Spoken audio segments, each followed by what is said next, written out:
বহু বছর আগে গঙ্গাসাগর থেকে একটি মেয়ে এলো। সে বলেছিল যে, "ডাক্তারবাবু আমার ২ টো বাচ্চা হয়েছে ঘরে। তারপরে পেচ্ছাবের কষ্ট, পায়খানার কষ্ট, সাদা এগুলো তো ছিলই, কোমরে ব্যথা।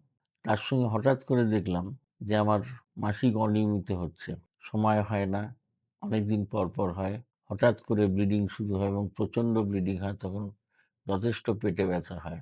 তা আমি অনেক ডাক্তারবাবুর কাছে গেছি, তারা ওষুধপত্র দিয়েছেন কিন্তু কোনো সুরাহা হয়নি। তা আপনি যদি এই বিষয়ে কিছু ব্যবস্থা করতে পারেন।" তাহলে ঠিক আছে। আমি তার হিস্ট্রি নিতে আরম্ভ করলাম। তারপরে তার চেকআপ করলাম। চেকআপের সময় দেখা গেল তার পেচ্ছাবের থলি নেমে এসেছে, যাকে সিস্টোসিল বলে, আমি আগেই বলেছি। পায়খানার রাস্তা সরে গেছে, যাকে রেক্টোসিল বলে। জরায়ু সরে গেছে, জরায়ুর মুখে ঘা আছে, সেখান থেকে সাদা স্রাব আসে। এগুলো দেখানোর পরে সে আমাকে সরাসরি জিজ্ঞাসা করল যে, "এর সঙ্গে আমার মাসিকের গন্ডগোলের কি সম্পর্ক?" আমি বললাম যে, "এইটাই সম্পর্ক যে সামনে পেচ্ছাবের থলি নেমে আসে, ওখানে সবসময় ইউরিন জমে থাকছে এবং সেখান থেকে ইনফেকশন হচ্ছে। পিছনে পায়খানার রাস্তা সরে যাওয়ায় সেখানেও স্টুল জমে থাকছে, সেখান থেকে ইনফেকশন হচ্ছে।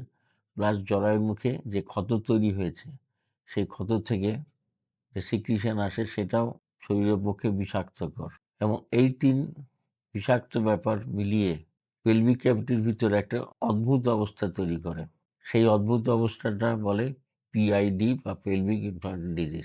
এবং এই পিআইডির ফলে কি হয়? ডিম্বাশয়ের ফাংশনে গন্ডগোল হতে থাকে। কি করে গন্ডগোল হয়? আমাদের যে এইচপিও অ্যাক্সিস আছে, মানে হাইপোথ্যালামো পিটুইটারি ওভারিয়ান অ্যাক্সিস, যেটা ব্রেন থেকে শুরু হয়ে ওভারিতে শেষ হয়, সেই অ্যাক্সিসের কাজকর্মে গন্ডগোল হতে শুরু করে। এবং তখন কি হয়?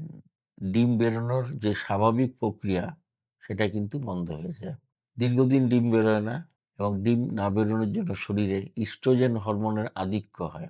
তারপর একটা সময় সেই ডিমের যে থলি, যাকে গ্রাফিয়ান ফলিকুল বলে, সেটার মৃত্যু হয়। তখন হঠাৎ করে ইস্ট্রোজেন লেভেল পড়ে যায়।